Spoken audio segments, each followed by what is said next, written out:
These are times Meg proved she was an unwanted child. Number 1. Freaked out after hearing something in the middle of the night, Peter and the family rush out of their rooms to see what the noise is.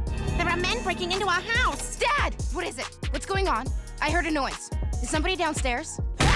Oh, God, Meg, you startled me. I'm sorry. It's a cheap shot from Peter, but it's by no means the worst thing he did to Meg amid the danger they are in. If Meg can get through the vent, she can sneak out and go get help. Dad, I can't go through the vent. Yeah, she's right. We need to grease her up so she doesn't get stuck. Everybody spit on Meg! Stop! Stop! Not only does the family willingly send Meg into danger for their benefit, but they also show no plans to rescue her when she ends up in the hands of the burglars. Meg's our daughter. Peter, do something! You know, Meg being captured by evil men reminds me of another story. Number 2. Once again, Meg finds herself unlucky in love after misreading the signals from a guy in her English class. Well, good night. Night. Oh no, I'm sorry. Oh my God, I thought you wanted— I didn't think this was a date. Oh my God, I'm so embarrassed. Hey, it's 10:30. I suggest you take your dope and go elsewhere. Heartbroken over another failed date, Meg lets all her emotions out in the kitchen. Brian can get away with not trying to help Meg because at least her dad will comfort her, right?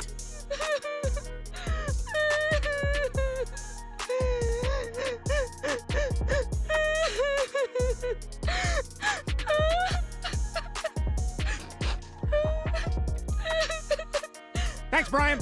Number 3. With Lois landing a job working for Fox, Peter sees an opportunity to work on his cartoon about disabled ducks called Handy Quacks before trying to get it on air. All right, names. Come on now. Poopy face tomato nose! Yes, write it down. Hurry. Maybe they live in a pond? Chris, can I talk to you in the kitchen for a sec? Despite Meg being the only one to come up with smart suggestions, it's clear she's simply not on the same wavelength as them. She's completely ruined. Yeah, but I think it's important to have a female perspective in the room. All right, well, then I think we're gonna have to expect nothing, right? And then maybe be pleasantly surprised. Okay. Every time Meg tries to include herself, Peter and Chris make sure to alienate her from their conversations whilst remaining close enough so that she can hear their insults. Maybe one week he actually goes on vacation. And he's already got the suitcase. Chris, can I see you in the kitchen for a sec? Your writing partner is out of her mind. Number 4. After finding a photo of herself in the newspaper, Lois decides it's time for her to live out her lifelong dream. I'm gonna take that chance my father never let me take when I was younger. I'm gonna become a model. Hey, that's fantastic, Lois. And I'll pleasure myself to your photos. Seeing this as an opportunity to fit in, Meg doesn't quite get the memo that some things are better left unsaid. Me too. Oh, God, Meg, that's sick. That's your mother. I'm just trying to fit in. Get out. Get out of this house. I said no! Later in the episode, when Meg questions her mom's provocative clothing choices, Peter hilariously shoots her down with just one simple sentence. Dad, how could you be okay with Mom parading herself around like this? I mean, she's half naked. It makes all women look bad.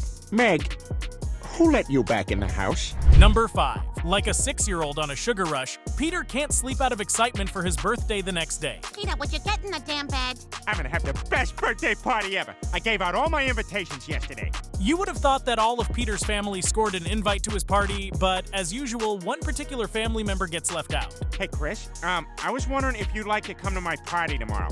Thanks, Dad. I'd love to. Yeah? Oh, no. M-E-G. Sure, Peter, it's your birthday. You can invite whoever you want. But do you have to rub salt in the wound by letting a clueless Meg know you don't want her there? What are you guys talking about? Nothing? Sports. Birthday sports. No, just sports. Oh, okay. Meg, you're not invited to my party. Number 6. When the Lesbian Alliance Club mistakes Meg for one of their own, Meg goes along with it since they are throwing a welcome party in her honor. Wow! I feel so socially accepted. Hey, do you have any other friends you want to invite to your party? No. Most of my friends are out of town. Things get pretty sad for Meg on this show, but this one cutaway gag might be the saddest one of all. Her so-called friends are just her stuffed toys. Oh, this is gonna be great! We'll stay up late, trade stories. Ooh, let's watch the video of my ballet recital. Worse yet, it's not just her family that doesn't want her as the toys come to life and ditch her too. Sunshine Bear! Wait!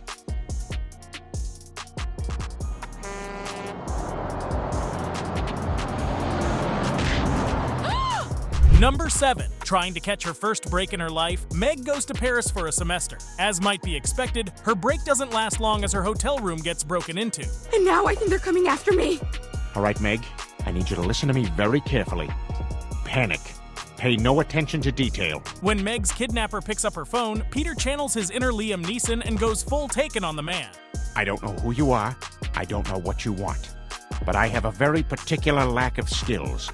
I will never be able to find you. As things start to look like Peter might finally be stepping up for his daughter, he very quickly changes his tune when he realizes it's going to be too much effort. Traqueur Noir. These guys are serious. Lois, Meg's dead. Number 8. While most people would wish for world peace or cures for diseases, Peter wishes for something entirely different upon meeting God. Stop making the Patriots lose. I'm God. I don't have to do anything. Yeah, so you admit it. Maybe. God finally agrees to stop interfering with football. And when Peter returns home, Lois says what we were all thinking. But Peter, I still don't understand why you would go to all that trouble to find God and only ask about the Patriots. Oh, I asked for one more thing. By this point, it should be clear that Meg isn't Peter's favorite child, but wishing for her to be erased from existence is a new level of bad parenting. Ah, what's happening? Don't look at her. Don't look at her. It's okay. Just go with it. It'll all be over in a second. Number 9.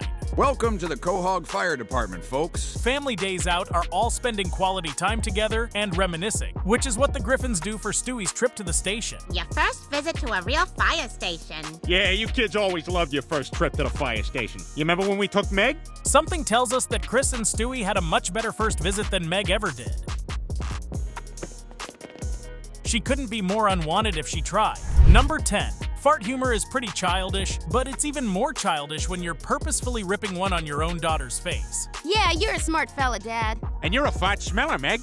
I guess you could say that these may be the only occasions where Meg was ever wanted by Peter. Where would he be if he couldn't fart in her face? My point being that I'm a bully, not a nerd. Now, where was I? Oh, yeah. Dad, get away from me! No one else seems to suffer the never-ending torment that Meg does at the hands of her family. Stop it! Stop it! Oh, in the kitchen, Meg.